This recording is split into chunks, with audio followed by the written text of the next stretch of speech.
આગળ વાત કરીશું મહત્વના સમાચાર જામનગરથી જે મળી રહ્યા છે તેના પર અપડેટ સામે આવી રહી છે। જામનગર એરપોર્ટની સૂચના અન્વયે આપાતકાલીન પરિસ્થિતિનું સિગ્નલ આપવામાં આવ્યું છે। નાગરિકો માટે સૂચના આપવામાં આવી છે। લોકોને સલામત અને સુરક્ષિત સ્થળે રહેવા તંત્રની સૂચના આપવામાં આવી છે। આ અંગે વધુ વાત કરીશું। સંવાદદાતા અર્જુન અમારી સાથે લાઈવ જોડાયા છે। અર્જુન, હાલમાં કેવી પરિસ્થિતિ છે?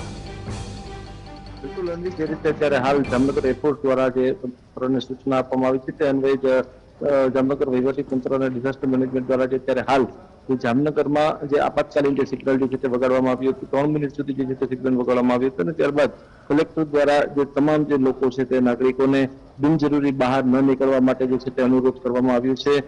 લોકોએ સાવચેત અને સલામત સ્થળે જે છે તે રહેવા માટે જે હાલ કલેક્ટર દ્વારા સૂચના આપવામાં આવી છે। અત્યારે હાલ આપણે જામનગર જિલ્લા કંટ્રોલ રૂમ ખાતે જે આપણે ઉપસ્થિત છીએ, જે અત્યારે હાલ તમામ અધિકારીઓ જે તમામ જે પરિસ્થિતિ છે તેનું મોનિટરિંગ જે છે તે કરી રહ્યા છે। કલેક્ટર હોય, કમિશનર હોય, ડીડીઓ હોય, તમામ અધિકારીઓ જે અત્યારે હાલ જે પરિસ્થિતિનું જે છે તે અત્યારે સતત મોનિટરિંગ કરી રહ્યા છે।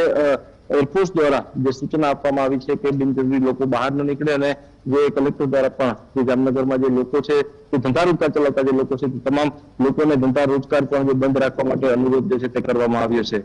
જી, ખાસ કરી સંવેદનશીલ વિસ્તારો છે ત્યાં કેવો બંદોબસ્ત જોવા મળી રહ્યો છે?